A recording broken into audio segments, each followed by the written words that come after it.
valid concern, but a great concern over the children of Israel at that point. All right, so he was really, if you read over there in the first chapter, when he finds out how bad off the folks were in Jerusalem, he said, verse 4 there, he says, when I heard these words, I sat down and wept and mourned for days, and I was fasting and praying before the God of heaven. So he was very, very, very concerned about what was going on in Jerusalem. But then as we get into chapter 2, and this is about 4 months later than chapter 1, if you take a look at the reign of Artaxerxes, he reigned from 464 to 423 BC, and this took place in the city of Susa, which was the winter resort of the Persian kings. Bert and I talked about that a little bit earlier this morning. They moved where the king lived north and south as the seasons changed.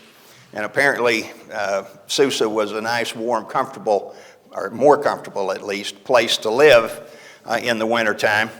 And so this would have been taken place, this started out in, say, mid-November, mid-December, there in chapter 1 of Nehemiah. And then over here in chapter 2, he said it came about in the month of Nisan, which is somewhere in the March-April kind of time frame for our calendar. And once again, this is about 13 years after Ezra left to go back to Jerusalem to rebuild the walls. So where are we here? Well, Nehemiah has been worried, as I read there, really concerned about Jerusalem and what was going on there. So at the end of chapter 1, he prays to God. And there at the end of that it says, make your servant successful today and grant him compassion before this man. He's talking about going before King Artaxerxes and pleading his case. So then we get into this month later where he does go in and he says that he had never been sad in the king's presence. All right, a cupbearer has got to be I think emotionally able to could control his countenance, how his face looks to the king. He can't go in the king being all sad or angry or anything. He wants the king to be happy with him. And it was very important because this job, and we talked about this job of cupbearer, but once again, Bert's apparently, I don't fall over backwards. Bert said he had been looking at this, and there's more and more that we learn about this job of cupbearer. All right, so he had a very important job. He had to keep the king happy. So the king sees his face and says, why is your face sad, though you're not sick? He said, this is nothing but sadness of heart. And then I was very much afraid, was Nehemiah says. So he was afraid. Why was Nehemiah afraid?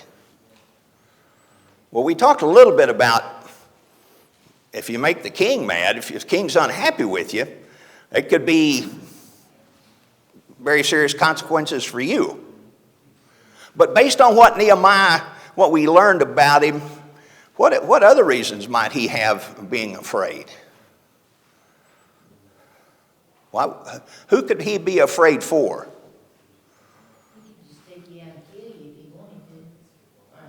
He could have had him killed. We're talking, and I agree, he's probably potentially afraid for his own safety. But this may be his only shot.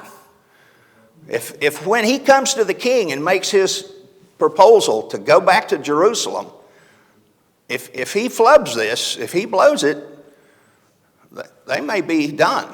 I mean, there's no one else standing in the wings waiting to pick this up. And if the king, you remember Artaxerxes has already said, remember back in Ezra, you got to stop building, you got to stop this, and he stopped it. He issued an edict that stopped that work. And they apparently the opponents of the Jews there were very enthusiastic in their stopping that work. All right. So if he doesn't convince Artaxerxes to let him go, this could be the end of Jerusalem as we know it. All right. So he was concerned about that. He was afraid for that, as well as the fact that his own safety might be in danger. But there was more to it, I think, in light of when you look at how long he's been praying and fasting about this. I think he was as worried, maybe more so, about failure, about not saying the right thing at the right time, and that's, I think, very much a big part of that. All right. So we go in, and the king says, then he says, "Therein I was very much afraid. And I said to the king, let the king live forever. Why should my face not be sad when the city, the place of my father's tombs, lies desolate, and its gates have been consumed by fire?" So this is personal for him. He's not trying to make it political because, once again, the king has already,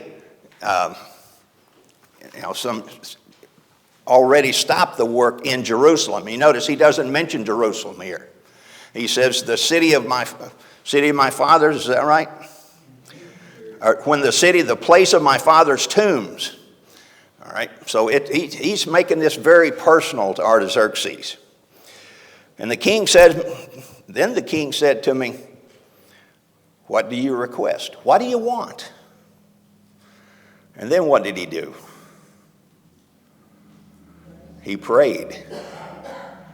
He prayed. This probably wasn't a long prayer. This was one of those, okay, here's my chance. Lord, make sure I'm doing the right thing. I want to be saying the right words. So the king says, so he said to the king, "If it please the king, and if your servant has found favor before you, send me to Judah, to the city of my father's tombs, that I may rebuild it." Then the king said to me, the queen sitting beside him, how long will your journey be, and when will you return?" So it pleased the king to send me, and I gave him a definite time. So this is going good for him so far. Didn't say. I mean, this king is used to making decisions right now. All right, he gets the information he wants. He can make a decision. That was characteristic of the rulers. They could make a decision. But this is a big ask on the part of Nehemiah, because he did, if you go back to those letters that we talked about back in Ezra chapter 4, he knew that the king had already stopped that work, and so he knew not only was the king going to have to let him go, he was going to have to reverse his decision, although he did leave an out in that decision. Let me go back and read it real quick. We talked about, and we'll talk about things in Esther, that once the king says, okay, makes this edict, it doesn't change. You can't say, oh, never mind. I mean, it's law. Well, so how is he going to actually get him to reverse that? Well, if you look back in Ezra chapter 4, verse 21, so he issued a decree to make these men stop work, that this city may not be rebuilt until a decree is issued by me. So he gave himself that out. He wrote it that way so that if he ever changed his mind, then he could do that. All right. We find that sometimes they make these edicts, these decrees, and they're unchangeable. But the king at that point made that statement, until it's decreed by me, or until a decree is issued by me. So he gave himself that out, and that's what Nehemiah is looking for, and hoping to get him to change. All right. So, things that we can learn from this. That's what this study is really more focused on, as much as us studying this history. Some practical lessons. So, the king granted him, well, we haven't really got to that point yet. The king says, "What do you need?" He said, he said, "How long will your journey be, and when will you come back?" You think Nehemiah had thought of those things? Thought of those questions? This guy's a planner. He's a very sharp guy, and he's a planner. He's thought about this. He already knew the answer. It says it doesn't tell us how long, but he gave him a definite time. Then what does he say? What's Nehemiah asked for? Not only can he go back, he wants, well, actually, the protection comes down there later. He said, "But if it please the king, let letters be given me for the governors of the provinces beyond the river." I heard letters over here. Maybe was that Jim? That they allow me to pass through until I come to Judah. And a letter to Asaph, the keeper of the king's forest, that he may give me timber to make beams for the gates of the fortress, which is by the temple, for the wall of the city, for the house to which I will go. And the king granted them to me because the good hand of God was on me. So Nehemiah had obviously already thought about what he needed. He'd given a lot of thought, a lot of prayer on what he needed, what he was going to ask the king for. And he says here, because of the good hand of God was on me. So he's certainly attributing his success here to God. And so he does. He goes to the governors of the provinces beyond the river, and he makes this journey. And then toward the end of verse 9, he says, "Now the king had sent me with officers of the army and horsemen." Now it doesn't say whether or not he asked for it, but I kind of believe he probably did. Either that, or Artaxerxes just knew he was going to need that help. Or he knew he was going to have some assistance getting there. So, got everything, it sounds like everything he needs then to make this journey, make this work start. So, some practical lessons from this. Most of us will never find ourselves in a situation where we'll have to make a decision of this magnitude, or happen to convince someone of something of this magnitude. However, we do all make decisions. We all make decisions every day. Some of them are certainly more significant in our lives than others. So, what kind of lessons can we learn from Nehemiah in that regard? What did he do first? He prayed. I've got some readers out there. Who's got Philippians? Nice and loud, Bob. Be careful for nothing, but in everything, in prayer and supplications with thanksgiving, that your requests be known unto God. Paul tells us in the letter to the Philippians to pray so that our prayers be known to God. All right? So we ought to always pray about decisions that we make. We need to pray for wisdom and make the right choice, from James chapter 1. If you need wisdom, ask our generous God, and he will give it to you. He will not rebuke you for asking. That's good to know. He won't rebuke us. He won't say, you should already know that. If you're sincere in the prayer. And most of us, have a problem thinking, well, we probably really know how to deal with this. But what did Nehemiah ask? He asked for God's guidance. Where's Bert? There's Bert. How about that Jeremiah quote? O Lord, I know that the way of man is not in himself. It is not in man that walketh to direct his steps. It's not in man who walketh. It's not in us to direct our own steps without God helping us. And certainly Nehemiah is a good example of how that took place and how God's providence in what he did. So if we were making a list, one side is what we ought to do, the other side is what we shouldn't do. The author of this says, well, let's talk about the what not to do kind of thing. He says, not to make our choices based on fear. The fear of being harmed or ostracized can be a strong deterrent. And certainly, Nehemiah probably had that fear, maybe not of being ostracized, but of being physically harmed when he made that request. But Jesus understood this and cautioned in Matthew 10:28 when he says, Fear not them which kill the body, but are not able to kill the soul, but rather fear him which is able to destroy both soul and body in hell. The apostles, if you look through the New Testament, the apostles were threatened wherever they preached. In the book of Acts, over in Acts chapter 5, Peter was asked by the council why he continued to preach despite the threats. What did he say? Well, he says, we ought to obey God rather than man. So when we operate in fear, if we're really afraid to talk to someone or to spread the gospel as we've been directed to, what does that really mean in our own lives? It's a lack of faith. It's a lack of conviction. And we have to get through those things.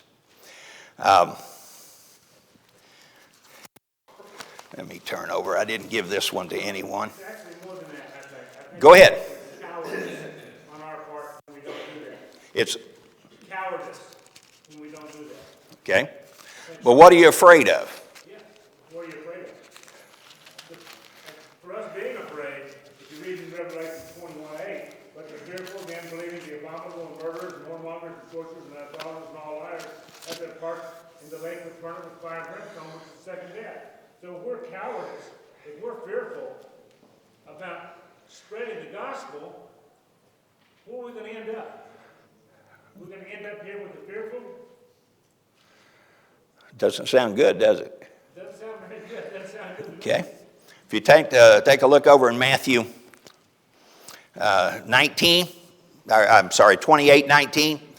Go therefore and make disciples of all the nations, baptizing them in the name of the Father, the Son, and the Holy Spirit, teaching them to observe all that I commanded you. And how does that verse end? And lo, I am with you always, even to the end of the age. So Christ tells us right there, he's with us. All right? No matter how tough things might be, if we're doing what we're told to do, he'll be with us, and then it becomes a matter of faith to get that done. So I'm going to kind of follow up with something that Bert just said, if I can get there real quick. Over in 2 Timothy. Let me find it. 2 Timothy 1:7. Once again, Paul's in his letter to Timothy says, For God has not given us a spirit of timidity, but of power and love and of discipline. So that's the spirit, that's the attribute that we ought to have, that we need to have to do what God wants us to do. But if you take maybe we know what to do, but does how we do it matter? Sure it does. And the example that the author here gives us, Nehemiah showed that how he went about getting this done mattered. But what about today? How do we implement that? Well, and his example here says no honest Bible student could study the scripture and come to the conclusion that abortion is anything other than murder. Yet this practice has been made legal. It's less legal than it was. Since Christians have been charged with the obligation to stand up for right, what do we do? We've all seen the stuff on the news. Some people who call themselves religious have bombed abortion clinics. They've shot doctors that were involved in the practice of abortion. You think that's what we ought to be doing? No, that's not it, is it? But what are our options? Vote. Proper action. If you take a look in Ephesians, that an opportunity or a way to pursue this in opposing such problems is to teach truth in love. I got to tell you, sometimes that's hard. Maybe this is just me, I don't know, but I watch television sometimes and see things on the news, and my first thought is, man, that guy needs a good bullet. That's when you sit and think about it, that's not what the conclusion you come to, but sometimes you just think, that guy's a waste, that individual that would do something like that is a waste of air. Well, that's not what Christ is going to tell us here. All right? That we should pray for those individuals and teach them in truth and love. Also, he said we should also pray for those in positions of leadership in our government, that they'll legislate on a godly foundation. In 1 Timothy, Paul also talks about that one. 1 Timothy chapter 2 and verses 1 and 2. First of all, then, I urge entreaties and prayers, petitions and thanksgiving be made on behalf of all men, for kings and all who are in authority, so that we may lead a tranquil and quiet life in all godliness and dignity. He's not telling us to condemn these people. He's telling us to pray for them. To the end of, so that we may lead a tranquil and quiet life. We're not at odds with our government. We want those individuals to seek God's counsel in the decisions that they make.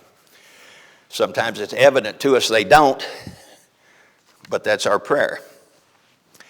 And then, as Bert says, we also have the privilege of voting for those who represent us in government. Not everyone has that privilege, by the way. We need to think about that as well. But we can exercise that right in basing our voting choices on our morals. There are right ways to accomplish things. The end is never justified by an ungodly means. So,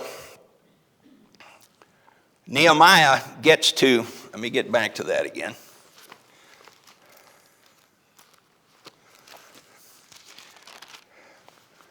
Nehemiah gets to Jerusalem.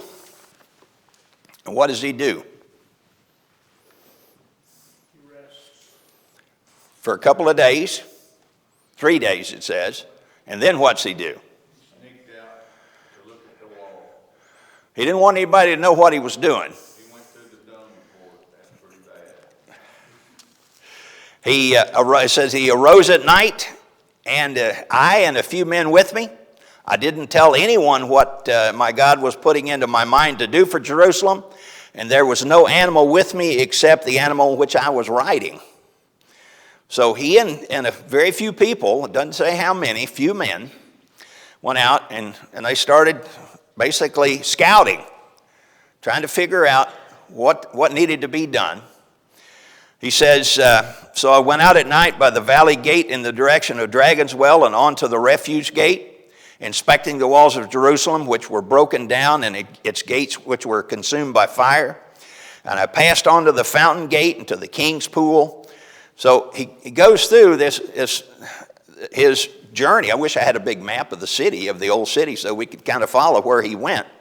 But he went around there looking at what the damage was. He made an assessment of what needed to be done. Like I said, this guy's a planner. All right? He made an assessment of what needed to be done. And then he made his plan. Then what did he do with it? Well, if you look in verse 17, he presented it to the people. He said,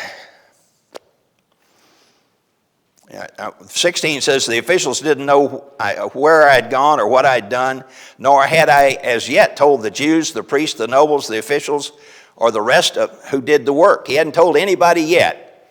And now he tells them, he said, I said to them, you see the bad situation we're in, that Jerusalem is desolate and its gates are burned by fire. Come, let us rebuild the wall of Jerusalem so that we will no longer be a reproach. I told them how the hand of my God had been favorable to me, and also about the king's words which he had spoken to me. And then they said, let us arise and build. And so they put their hands to good work. So he had a plan, but what did he have to do? He had to make that plan their plan. First off, he presented it not as his plan, but the condition of their temple or their city. And once they got in the mindset, our city, promised land, was destroyed. Now it was easier to convince them that way than saying, okay, I've looked at it now, I want you to do this. Okay?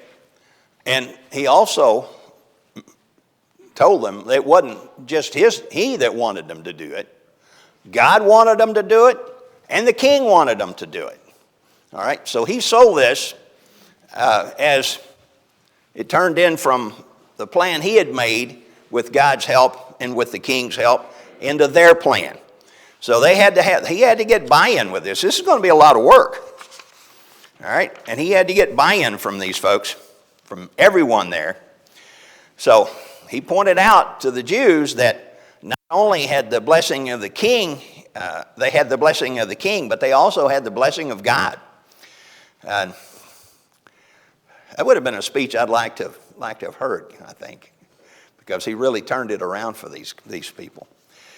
All right, so that speech had his words had the desired effect on the brethren, as evidenced by their response. Let us rise up and build. All right. This guy had some good qualities. He was obviously a good leader. He was a motivator. He was a planner.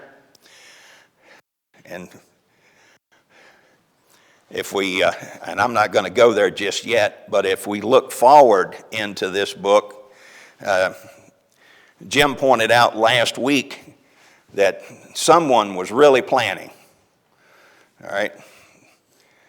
And I'm thinking, I'm believing that to be Nehemiah, because not only did he have a big picture idea of what was going to happen, but if you take a look in chapter 3, you see where individuals worked and built this gate, or they worked on this section of wall. Somebody had to do all that. Somebody had to plan. Okay, Freddie, you and Rita have this part. Penny and I'll take this part. Jim and Joanne's going to have this. All right. Somebody had to do that. I believe that to have been Nehemiah. All right. It doesn't say. It just tells who did what. It doesn't tell who sat down and created the plan, but Nehemiah is the one that's in this talking about the plans that he had. Jerry, you're talking about his planning. He got permission for the timber in the forest before he ever ended up there, knowing that it was going to be used later on. Absolutely. That's what I was saying back then. You think he thought about what he was going to ask the king for? Absolutely. He knew he knew in his mind what he needed, and he went in with some specific, it wasn't nebulous. It wasn't, well, we need to go do good stuff. He had very specific things that he knew were going to have to happen, and he planned for that. All right? Interesting. Once again, it's an interesting book. And then it says, so they're in the end of verse 7, verse 18, they said, so let us arise and build. And so they put their hands to the good work. So what does that mean? They got started. That's not just, okay, they just started building. What did they do? They had to, once again, prepare physically. They had to get their tools together. They had to get their building material together. They had to, whatever they needed, what kind of labor they were going to have. And they also had to prepare themselves mentally.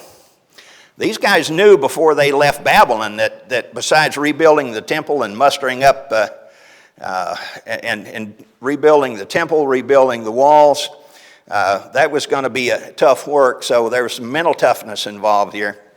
And they made a verbal commitment to have that follow through.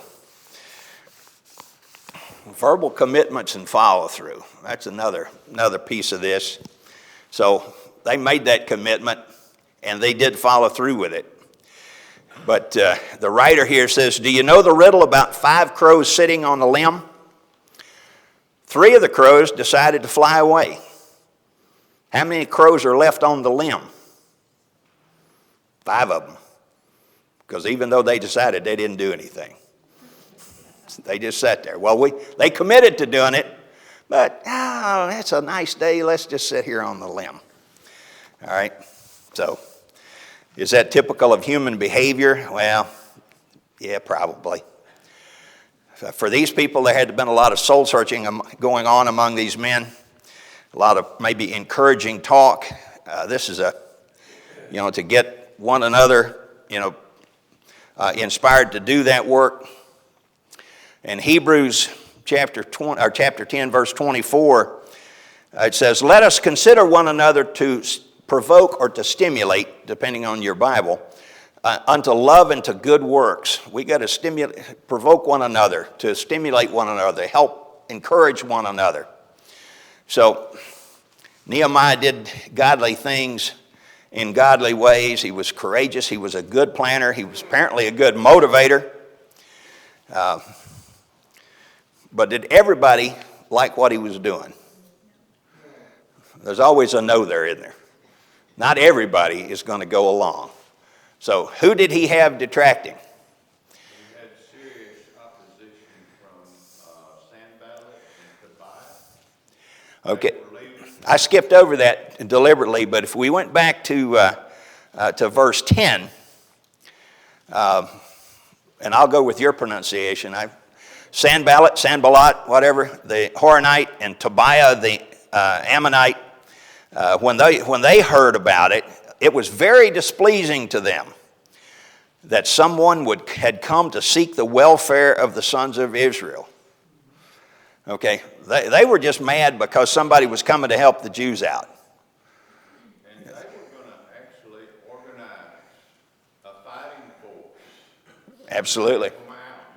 Yeah, they weren't sitting around drinking coffee and being mad, were they, Jim? Okay. They actually saw the whole system looking like it was going to fall apart. If you remember, that one verse said that Nehemiah got there, the Jews rose up. So before that, they were obviously not doing anything.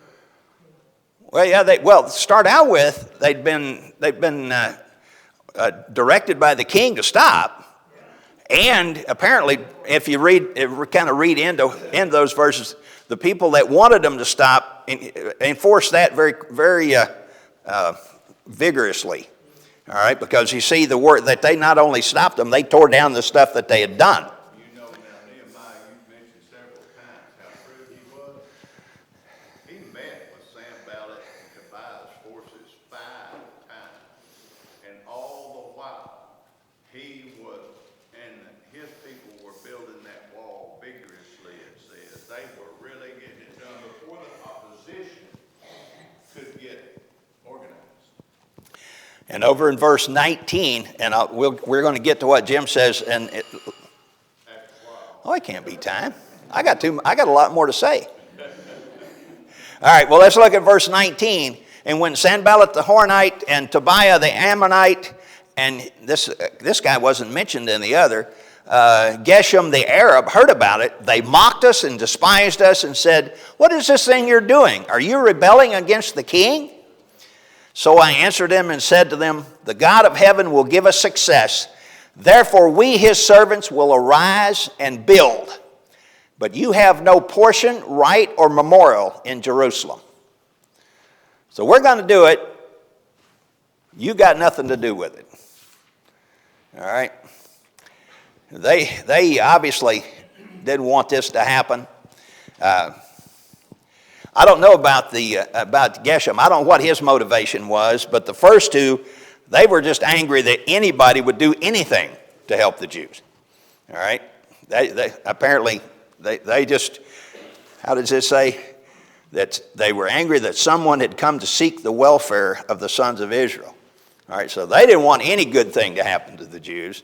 I don't know about the Arab, if he was of that same mind, or if he had other personal reasons that this was troubling to him, but he didn't want it to happen either. Well, there's a long history with the Ammonites and the Israelites of hatred between the two. Long history and long memories. Long memories. Generational kind of things.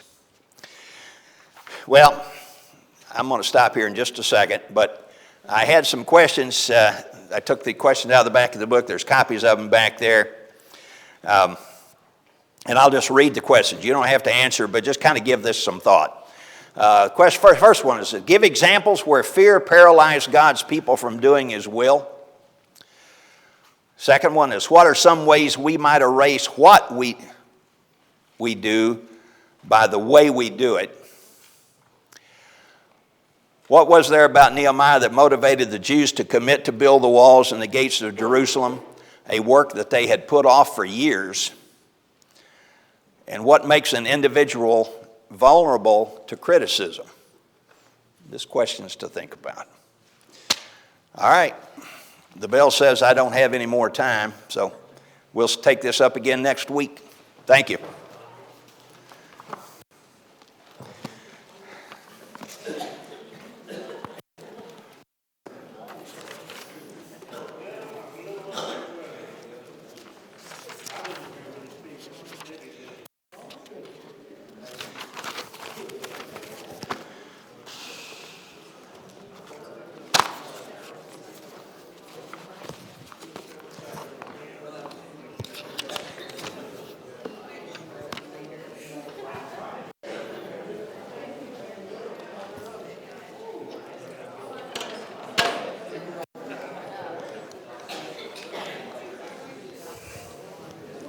Have a good lesson, Terry. Thank you, sir. I tell you what, this